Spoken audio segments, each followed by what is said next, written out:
In a fading, dusty town in the north-central Texas prairie, out of sight from any major highway, rise the remains of a grand and unexpected structure. Towering over nearly everything in the quiet town of Tehuacana, this grand campus housed 3 different universities over the course of its life and has now been abandoned for over 50 years. So why was a town of a few hundred in the middle of nowhere ever even chosen as the site for a university? What happened to the school? And what should we expect for the future of Tehuacana? Let's find out.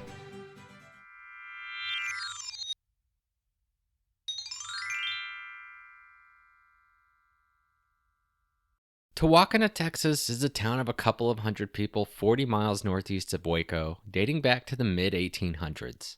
A post office was established here in 1847, and by 1850 it was a bustling small town with 2 cotton gins and grist mills. In 1852, the small, local, and semi-secular Cumberland Presbyterian-run Tehuacana Academy opened on this site. This was not a theocratic school. Bible courses were optional. It was also co-ed, although Presbyterian rules nearly prevented contact between men and women.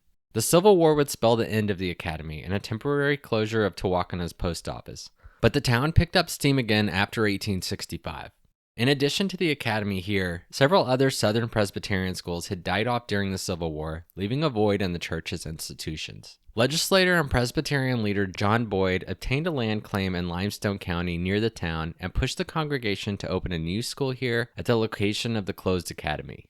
In 1869, the Cumberland Presbyterian Church chose Tehuacana as the site of Trinity University, and Boyd donated 1,100 acres of land used as collateral for the school's first buildings. The monumental Texas Hall was completed in 1871, designed by architect Joseph Schuster, but just 15 years later was renovated into the Second Empire building by James E. Flanders.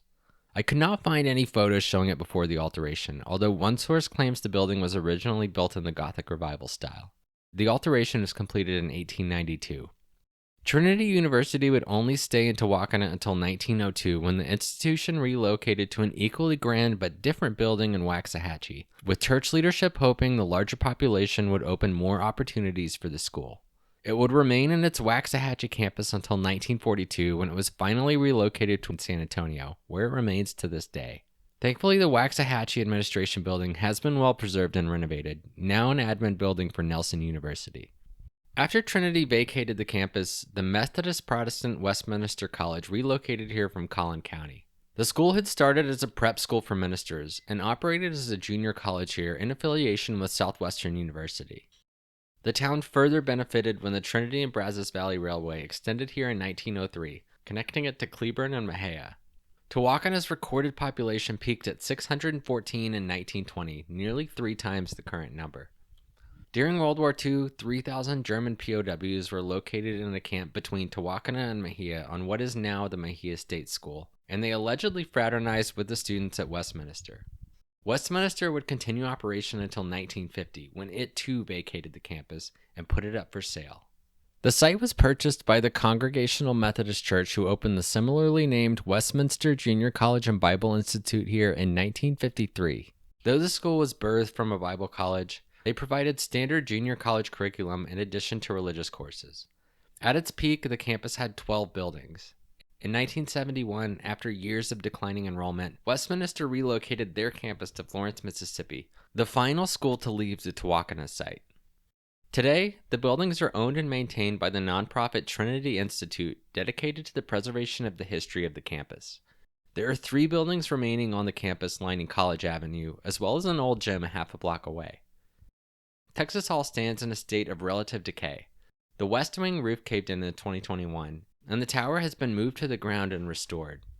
The 3-story Institute building and 1-story bunkhouse are weathered but still habitable. Side note here, the 3-story building served as the exterior of a sanitarium in the 1973 film Don't Look in the Basement. By happenstance, the recently retired director of the Trinity Institute, Jim Parker, was leaving the site during my filming, and we briefly chatted about the Institute. They host programming on the site and do what they can to preserve the buildings with the funds they have. The campus is the most iconic piece of the town and holds a special place to the people of Limestone County. Preservation Texas lists Texas Hall as one of the state's most endangered buildings, although I will say the eastern portion was in much better shape than I expected. Tehuacana's population has been dropping more or less since 1920, and it's unlikely that it will ever see a boom again. Parker is adamant that it is not a ghost town, and I suppose that's technically true, although most of the town's commercial and civic buildings are boarded up today. At this point, it's unlikely that a full restoration of Texas Hall will happen. Despite local fanfare, it would take tens of millions to properly restore a building like this, and I don't expect a new university to come in and re-inhabit it. As Tehuacana's population slowly dwindles, the grand and ghostly hall stands as a towering reminder of the once importance of this place. A weathered building in a weathered town, once the centerpiece of an entire community. Scott Daly here. Thanks for coming with me to Trinity University. As always, thanks for watching. Subscribe to the channel and come with me on the next adventure.